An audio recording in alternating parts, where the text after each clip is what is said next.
Another edition of the Coach's Corner. I'm Chuck Walker with Southeastern Termite and Pest Control and Certified Carpet Cleaners. We're bringing you another Coach's Corner today with the head coach of the South Gibson Hornets, Coach Scott Stedham. Coach, I tell you, this is an interesting week for us here in the corner.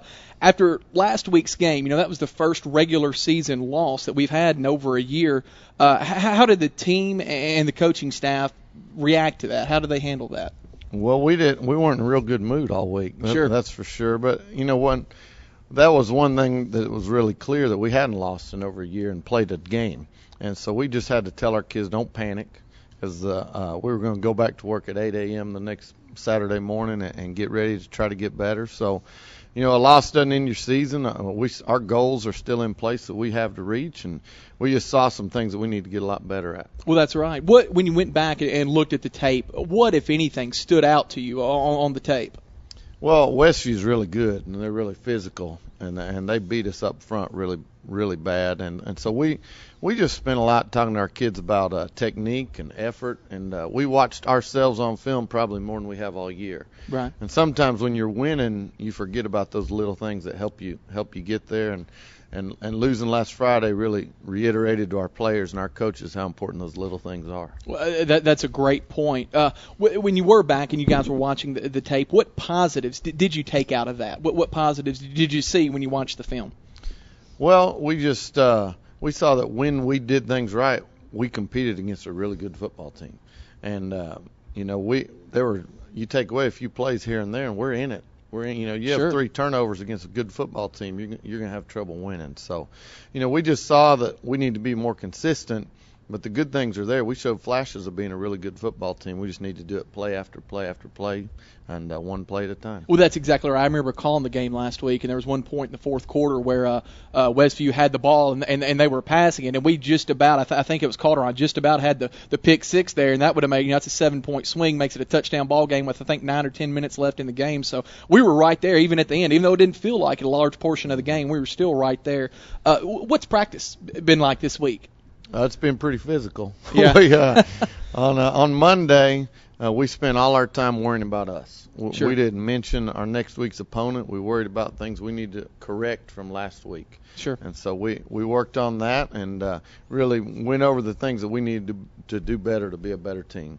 And then we really had a good week. Our kids are prepared, and we've talked a lot about getting that bad taste out of their mouth, and Right. they've practiced to do that. Right. Well, that's great. Trinity Christian Academy's got a quarterback and really an entire offense that's really well known around this West Tennessee area. They've had some big games already, had some blowout games against USJ, beat a good St. George team, they beat Adamsville last week. What's the game plan to contain that explosive offense this week? Well, first of all, they are really good, and they knew they were going to be good last year, because when we did scheduling, Coach Butler called me really soon, and really early, and they've been wanting to play us after us winning the last 2 years. So, we're going to have to play really well defensively. I don't know that you can stop them. They used to say on ESPN, you got to hope to contain them, right? And that's a little bit about what we have to do. And this one thing that they're doing better than they have in the past is running the football. They've run the last 2 games more than they've passed. But you put so many people to stop the run with their good running backs, and the kid can really throw it. And so we got to put pressure on him. We got to try to be physical with their receivers.